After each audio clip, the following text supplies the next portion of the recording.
Oh my goodness, Susan, where's the outdoor unit of the air conditioner? Well, for someone like you, Emily, having an AC is too luxurious, and you don't really need it, huh? Said my mill, Susan, who disposed of the outdoor unit of the AC during the scorching summer days while I was at work, without saying anything to me. You're saying I have to endure this scorching heat without AC? Of course, you do.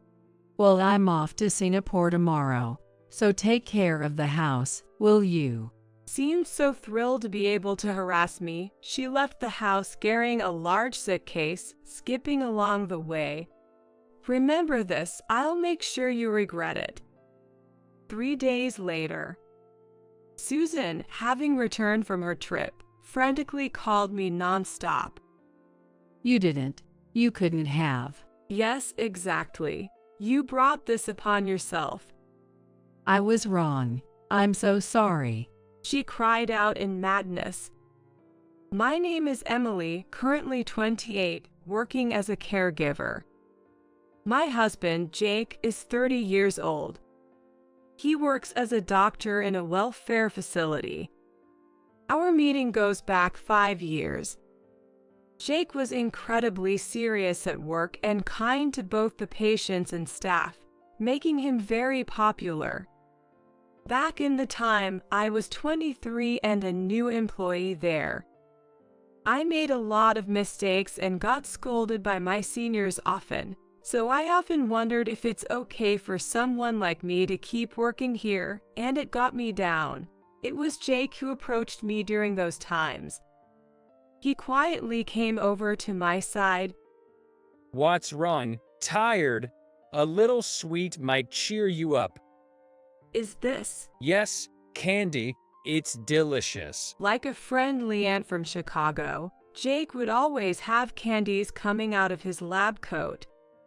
His playful demeanor made me laugh despite myself. You look cute when you laugh. Hang in there, newbie. With that, he waved and went back to his work. Could any woman not fall for such a kind and playful doctor? I fell for him so quickly that I couldn't help but think I was in love. Being straightforward when I liked someone, I aggressively pursued him.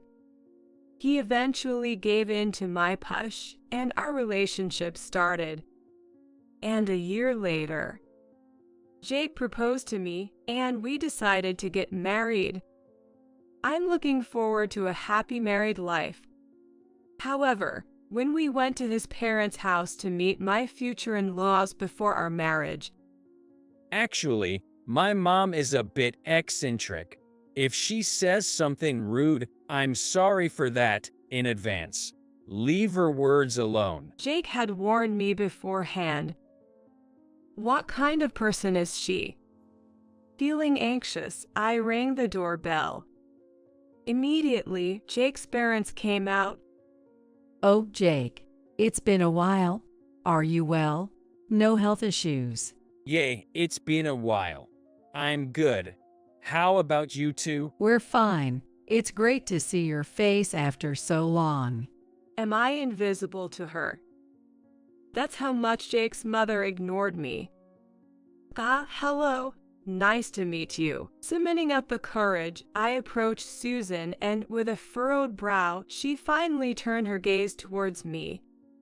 But she didn't say anything in response. What? Ignored. And then, as soon as she turned her gaze back to Jake, her expression brightened up. Come on, Jake. Come in, come in. It seemed like Susan was only interested in Jake. I was instantly disheartened by her light jab. When we entered the house, my future Phil, George, was also there. My name is Emily. I'm here to formally introduce myself since I'm marrying Jake. Nice to meet you. Thank you for coming all this way. Don't be so formal. Relax and make yourself at home. George said with a warm smile. Unlike Susan, he made an effort to engage me in conversation and ease the atmosphere. I thought how calm and kind he was, just like Jake. However, Susan showed no interest in me afterwards. She only spoke to me once to say, "You have such a plain face," and didn't try to engage in any further conversation. Jake and George somehow mediated, and the day came to an end, but I was still feeling uneasy. That night, I confided in Jake. "Do you think your mom hates me? I just couldn't talk to her well." It's not like that. My mom is just sad about her only son getting taken away. Emily, you did nothing wrong. "Really? I'm still worried." Don't worry. Even after we're married, we won't have to interact with my parents that much. Since our home was far from my in-laws, we'd only meet for major holidays. I decided to accept the occasional interaction.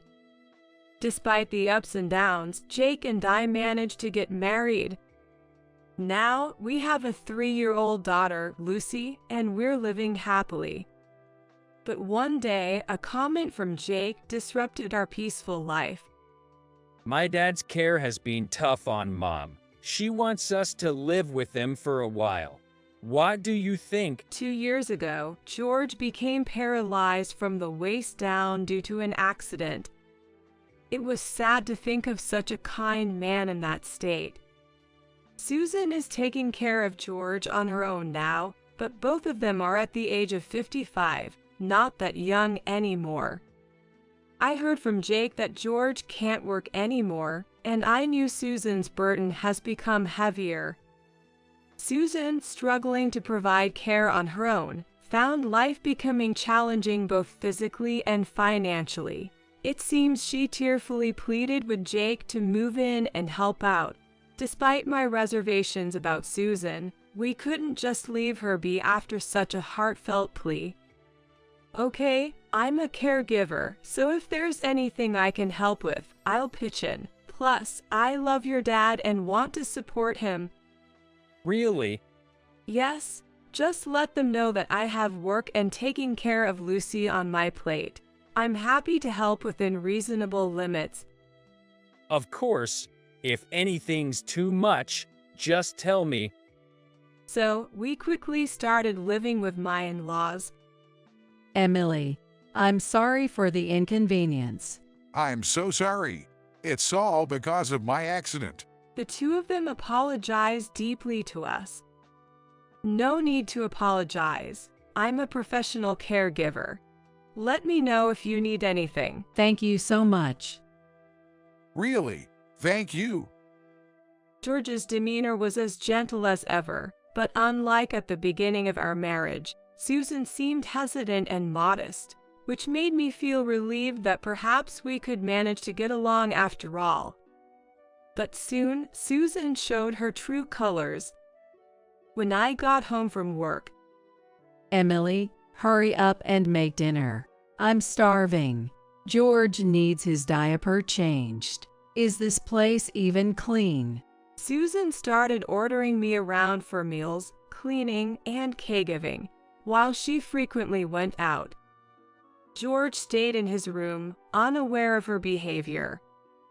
And with Jake being a busy doctor, most of the time at home was spent with Susan, Lucy, and me. Another issue. That is because Susan has quite a few likes and dislikes. She dislikes raw fish, eggplants, bell peppers, and cheese. Even with the same ingredients, she can eat tomato dishes or ketchup, but not raw tomatoes. There are many specific preferences, and I can't remember them all, so I started making notes. Eating according to Susan's preferences leads to an unbalanced diet, so after preparing our meals, I have to make a separate menu for her. It's surprisingly stressful.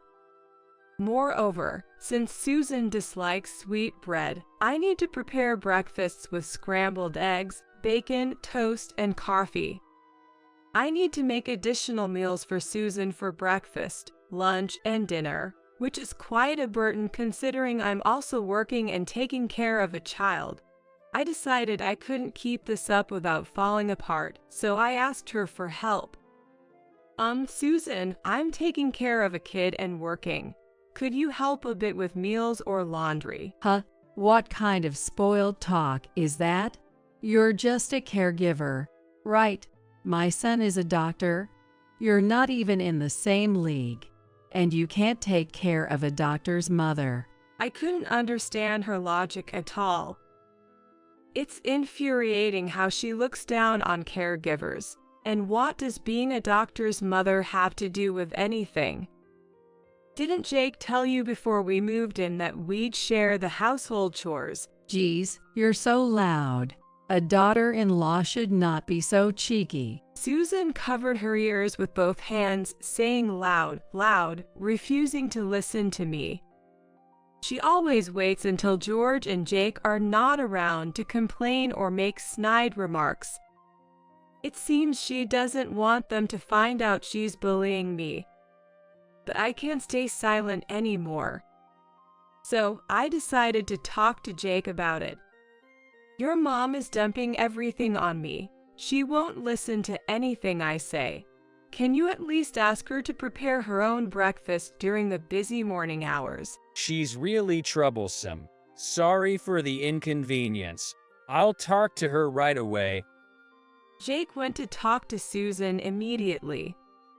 After a while, persuaded by Jake, Susan came to me. Emily, I'm sorry for the trouble. Jake told me I've been taking advantage of your kindness too much. I'm sorry. She apologized and promised to start actively helping from tomorrow. Honestly, her sudden compliance made me suspicious. Oh, no, it's okay. It would be great if we could cooperate and live together harmoniously. Right? Thank you. The next morning, as promised, Susan got up earlier than usual and prepared breakfast. Seeing her like that, Jake and I were relieved, hoping we could finally live together in cooperation. But a few days later, Jake was on a night shift, not coming home all day. After work and picking up Lucy from preschool, I hurried home to prepare dinner. Then, Susan suddenly stepped on my foot. Ouch! Hey, what are you doing? Oh my, sorry, I didn't mean to. I didn't realize your foot was in such a place, she said, laughing. How could she not notice my foot? It was clear harassment. You knew my foot was there, didn't you? Did you do it on purpose? Oh, come on, what an awful thing to say. I would never do such a thing. Someone snitched on Jake, and karma hit back, didn't it? Susan chuckled. I see. It seems Susan is still angry about that day. The day I talked to Jake about her. I only told the truth. The worst daughter-in-law ever. You got me scolded by Jake. And don't tell George either. It's complicated, you know. You understand what'll happen if you snitch again, right? She glares at me with such intensity that it's overwhelming. Okay, I understand. Humph, good if you do. I'm so fed up that I can't even come up with a response. If she didn't want it known, she shouldn't have said anything. Well, if stepping on my foot satisfies her, then I tried to guess it's fine.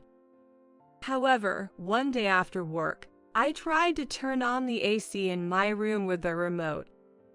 No matter how many times I pressed a power button, it wouldn't turn on. Today is a scorching hot day in August. It's so hot that without air conditioning, you'd get heat stroke. Mommy, it's so hot. I'm sorry, Lucy, just a minute, okay? As I was worried that it might be broken, Lucy kept complaining about the heat, saying it's hot, hot. Watching us, Susan for some reason has this smirk on her face. Suspicious. That look on her face, she must have done something. I went to check the outdoor unit on the balcony, suspecting she might have tampered with it. And believe it or not, the outdoor unit has completely gone. Not just for my room, but the air conditioner units for Lucy's room and the living room have been missing too. However, the units for Jake's room and George's room were still in place. There was only one person who could do such a thing. Susan. Susan, where's the outdoor unit of the air conditioner? I was furious. This is just too much. Unbelievable. For someone like you, having an AC is too luxurious, and you don't really need it, huh? So today I called a technician to come and pick them up. Meanwhile, Jake earns enough to afford luxuries. Such a no apparent reason for doing this. And she even took the one from Lucy's room. Lucy is only 3 years old, and although she sleeps with me, she always plays in her own room. You're saying we have to get through this blazing heat without AC? Obviously, right? Well, I'm off to Singapore with friends, so take care of the house. Enjoy the heat with no AC at home, if you can. Saying that, Susan left George, me, and Lucy behind. Seemed so thrilled to be able to harass me, she left the house carrying a large suitcase, skipping along the way. Remember this, I'll make sure you regret it. Susan's trip was supposed to be for 2 nights and 3 days, so she wouldn't be back for the next 3 days. During that time, I took a certain action. 3 days later, Jake, Lucy, George, and I had all left the in-laws' house. Here's the lowdown. My younger brother had bought a condo at a young age, but he's currently on an overseas assignment and not living there. Since he wasn't planning to return to the United States for a while, I asked him to arrange for us to stay there until we find our next home. A frantic barrage of calls came from Susan upon her return. Emily, what's going on? Why is nobody home? Susan, it seemed like you really didn't want to live with me, so we left the house. What? Why would you do that? What about Jake and Lucy? And George isn't there either. Jake, Lucy, and of course, George, we all left together. That's impossible. Jake and George would never do such a thing. And all the furniture and appliances are gone. What's going on? Susan was raging. Take that. Yes, during the 3 days before Susan returned, I revealed all the harassment she had done to me to Jake and George.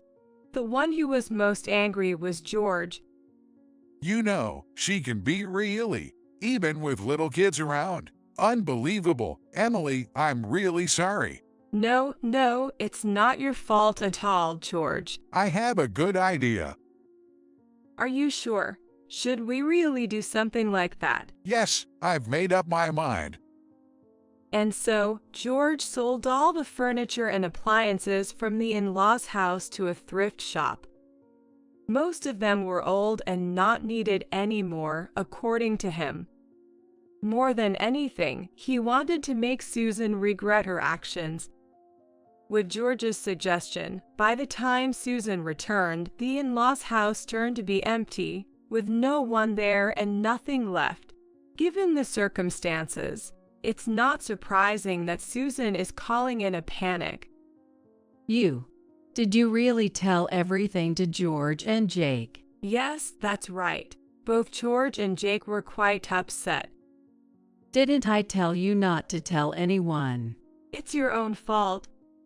Susan probably knows that George can be quite intimidating when he's angry, and once he decides on something, he never backs down. Susan panicking, realizing it would be bad if George found out. Then George, standing beside me, said, "Emily, let me talk to her." So I handed over the phone. Susan, you've done quite a number. Seems like you've been giving Emily a hard time. No, it's not like that. She's lying. Really? Emily's lying. I can hardly believe that. And Susan, Who were you traveling abroad with? What kind of question is that? Friends, what does it have to do with anything right now? I was even puzzled by George's questioning. Friends? Huh? You're a liar. I know that much. What? What do you know? The person you went traveling with was a man, wasn't it? I've been suspicious of your frequent outings and consulted a lawyer friend. Turns out there's a lot of evidence. Why, that's a lie. With that, I want a divorce. Jake and I, who hadn't been told anything, were shocked beyond belief. Divorce. Yes, that's right.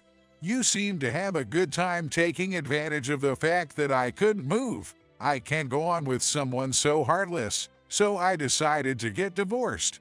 I've already filled out the divorce papers. You can find it in my room.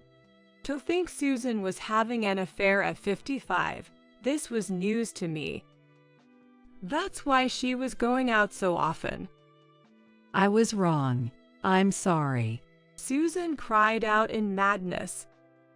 But George's decision seemed very firm, and her cries didn't reach him. I've already decided. Oh, and all that furniture and appliances were too luxurious for you, right? So I got rid of them. George echoed the words Susan had once said to me. Hearing those familiar words, Susan was momentarily speechless. Please wait. I'm sorry. I'm sorry. Susan was frantically apologizing, but George hung up, ignoring her words. It seems her actions were unforgivable to him. Jake was shocked by his parents' sudden divorce, but seemed to accept it as inevitable. Soon after, Susan and George divorced quickly. Despite her cries, "I couldn't manage without you," Jake and George, neither of them would ever listen to her again. As for Jake, he had repeatedly told her to stop bullying me, but she didn't. So he seemed to reach his limit. Given George's situation, it was impossible for him to forgive her for neglecting him and having an affair. Left by the two guys she loved, Susan was alone in that now empty house. Rumor has it that her other man was also married, making it a case of double infidelity. She's being sued for damages by George and the wife of her other man. It's all her own fault. As for us, we decided to build a house.